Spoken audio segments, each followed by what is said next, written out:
മലപ്പുറം കൂരിയാട് ദേശീയപാതയുടെ ഒരു ഭാഗം തകർന്നത് നമ്മളെല്ലാവരും കണ്ടതാണ്. എന്നാൽ ഇപ്പോൾ കൂരിയാട് ദേശീയപാതയുടെ അവിടെ നിന്നും കുറച്ചു മാറി വലിയ പറമ്പ് എന്ന സ്ഥലത്ത് ദേശീയപാതയിൽ വീണ്ടും വിള്ളൽ സംഭവിച്ചിരിക്കുകയാണ്. ഇവിടെ ഈ ടെക്നോളജി നമുക്കറിയാം, ഒരേ ലെയറിൽ ഇങ്ങനെ പോവേണ്ട കല്ലുകളാണ്. എന്നാൽ ദേശീയപാതയുടെ ഒരു ഭാഗം താഴ്ന്നു എന്ന് മനസ്സിലാവുന്നത് ഈ കല്ലുകൾ കാണുമ്പോഴാണ്. കാരണം ഇവിടെ ഇങ്ങനെ നേരെ പോവേണ്ടതായിരുന്നു. പക്ഷേ ഞാൻ നിൽക്കുന്നതിന്റെ ഇടതുഭാഗം താഴ്ന്നതിന്റെ ഫലമായിട്ട് ഇവിടെ ഈ കല്ലുകൾ തമ്മിൽ ഇത്രയും ഡിസ്റ്റൻസ് ഇപ്പോൾ ഉണ്ടായിട്ടുണ്ട്. അതിന്റെ കാരണം ഒരു ഭാഗം പൂർണ്ണമായിട്ടും താഴ്ന്നു എന്ന് വേണം നമുക്കതിൽ നിന്ന് മനസ്സിലാക്കാൻ. ഇത് ഇങ്ങനെ ഒരു പ്രശ്നം ഇവിടെ ആദ്യം കണ്ടെത്തിയത് ഇവിടെയുള്ള നാട്ടുകാർ തന്നെയാണ്. നാട്ടുകാർ അത് കൃത്യമായി നമ്മളോട് പറയുന്നുമുണ്ട്. ഇത് എപ്പോഴാണ് ഇത് കണ്ടെത്തിയത്? ഇത് കുറച്ച് ഗുരുതരമാണോ കാര്യങ്ങൾ? ഇന്നലെ രാത്രിയാണ് കണ്ടത്. ഇന്ന് രാവിലെയാണ് ക്ലിയർ ആകുമ്പോൾ കണ്ടത്. ഇത് വെച്ചിട്ടുണ്ടെങ്കിൽ ഇത്ര ഹൈറ്റ് കൂടുതലാണിത്. ഇതൊരു 30 മീറ്ററിന്റെ അടുത്തോളം ഹൈറ്റ് ഉണ്ട്. ഈ ഹൈറ്റിക്കൊന്നും ഈ കട്ടത് ജോയിന്റ് അല്ല. നമ്മൾ മുമ്പ് പറഞ്ഞാണ് ഇതുപോലെ ഇത്രയും ഹൈറ്റുള്ള ഭാഗങ്ങളിലൊക്കെ ഈ കട്ട ജോയിന്റ് ആവുമെന്ന് വെച്ചാണ് നമ്മൾ അറിയണ കാര്യത്തിൽ പറഞ്ഞിട്ടുള്ളൂ. അപ്പൊ അവർ പറഞ്ഞത് ഇത് ജർമ്മൻ ടെക്നോളജി പറഞ്ഞേ. എന്ത് ജർമ്മൻ ടെക്നോളജി? ഇത്രയും ഹൈറ്റിൽ മണ്ണിട്ടാൽ ഇത് പൊളിയും. അതാ സംഭവിക്കുന്നത്. ഇപ്പം കുറച്ച് മുമ്പ് 2 ആഴ്ച മുമ്പ് തലപ്പാറ ഭാഗങ്ങളിൽ കയറി പൊട്ടിയുള്ളത്. എന്നിട്ട് ഇവരിപ്പോഴും വാഹനങ്ങളായി കൂടെ പോയിക്കൊണ്ടിരിക്കുന്നു. അതിന്റെ മേലെ കൂടെ മുകളിൽ കൂടെ ഒരു സുരക്ഷയില്ലേ? കാരണം ഇതൊക്കെ പെട്ടെന്ന് ഇടിഞ്ഞു വീണ് കഴിഞ്ഞാൽ എന്താ ചെയ്യുക? ജനങ്ങളെയും ഈ വാഹനങ്ങളും സുരക്ഷയില്ലേ?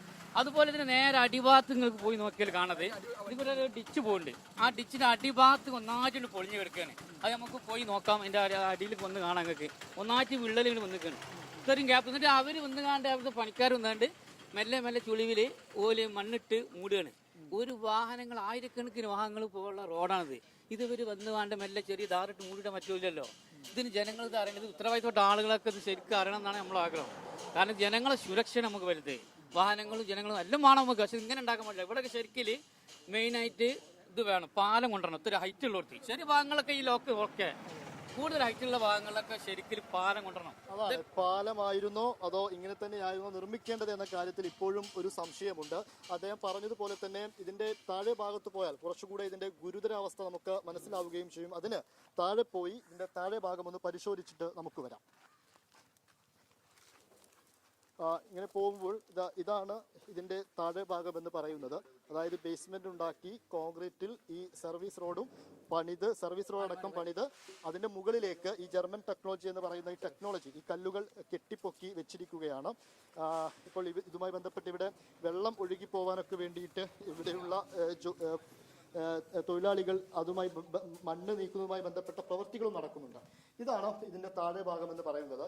നമുക്ക് ഇവിടെ നിന്ന് നോക്കിക്കഴിഞ്ഞാൽ ഇത് ഒരേ അലൈൻമെന്റിലാണെങ്കിൽ ഇതിന്റെ എവിടെയും വിടവോ താഴ്ചയോ ഒന്നുമില്ലെങ്കിൽ ഇവിടെ നിന്ന് നോക്കിക്കഴിഞ്ഞാൽ ഇതിന്റെ തൊട്ടപ്പുറത്തെ ഭാഗം കാണേണ്ടതാണ്. പക്ഷെ ഇവിടെ നേരെ നിന്ന് നോക്കുമ്പോൾ പോലും ഇതിന്റെ തൊട്ടപ്പുറം ഭാഗം നമുക്ക് കാണാൻ കഴിയുന്നില്ല. അതിന്റെ ഒരു പ്രധാനപ്പെട്ട പ്രശ്നം എന്ന് പറയുന്നത് ഇങ്ങനെ നടന്നു വരുമ്പോൾ ഈ ഭാഗത്തെത്തുമ്പോൾ നമ്മുടെ തല കൃത്യമായി ഇവിടെ മുട്ടും. കാരണം ഈ ഭാഗമാണ് താഴ്ന്നിരിക്കുന്നത്. അതായത് ഈ വിള്ളലുകൾ നമുക്ക് കാണാൻ കഴിയും. ഇവിടെ എല്ലാം വലിയ രീതിയിലുള്ള വിള്ളലുകൾ സംഭവിച്ചിട്ടുണ്ട്. ഇത്തരം വിള്ളലുകൾ ഈ കോൺക്രീറ്റ് ഭിത്തിയുടെ പല ഭാഗങ്ങളിലായിട്ട് ഉണ്ട് എന്നതാണ് കാര്യം. ഒരു പക്ഷേ ഈ വിള്ളലുകൾ ഇങ്ങനെ പൂർണ്ണമായി പല ഭാഗങ്ങളിലും കുറെ രീതിയിൽ സംഭവിച്ചു കഴിഞ്ഞാൽ അത് ഗുരുതരമായ പ്രശ്നങ്ങളിലേക്ക് പോകുന്നതാണ്. ഇങ്ങനെ ഉണ്ടായ പല വിള്ളലുകളും ഇവർ കോൺക്രീറ്റ് ഉപയോഗിച്ച് പല ഭാഗങ്ങളും അടച്ചിട്ടുണ്ട്. പക്ഷേ എങ്ങനെ അടച്ചാൽ പോലും താഴെ ഭാഗത്ത് ഈ വിള്ളലുകൾ അതുപോലെ തന്നെ ഉണ്ട് എന്നതാണ് മറ്റൊരു പ്രധാനപ്പെട്ട കാര്യം. എന്തായാലും ഇതിന്റെ ഒരു ഭാഗം താഴ്ന്നിട്ടുണ്ട് എന്ന കാര്യത്തിൽ ഒരു സംശയവുമില്ല. എന്താണ് സംഭവിച്ചത് എന്നത് മനസ്സിലാവണമെങ്കിൽ ഇത് കൃത്യമായി പരിശോധന നടത്തി ഒരു ശാസ്ത്രീയമായ പരിഹാരം ഇതിന് കണ്ടേ മതിയാവൂ എന്നുള്ളതാണ്.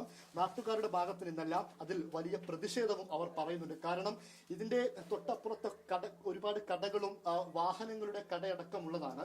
ഏതെങ്കിലും രീതിയിൽ തകർച്ചയോ മറ്റോ സംഭവിച്ചു കഴിഞ്ഞാൽ കൂരിയാട് സംഭവിച്ചതിലും കുറച്ചുകൂടെ ഭീകരതയായിരിക്കും എന്നാണ് ഇവിടെ നിന്ന് നോക്കുമ്പോൾ നമുക്ക് മനസ്സിലാവുന്ന ഒരു കാര്യം. എന്തായാലും ശാസ്ത്രീയമായ പരിശോധന നടത്തി കൃത്യമായ ഒരു പരിഹാരം ഇതിന് കാണുകയും വേണം. ഷിജിൻ നരിപ്പറ്റയ്ക്കൊപ്പം ഇംതിയാസ് കരീം, മാതൃഭൂമി ന്യൂസ്, മലപ്പുറം.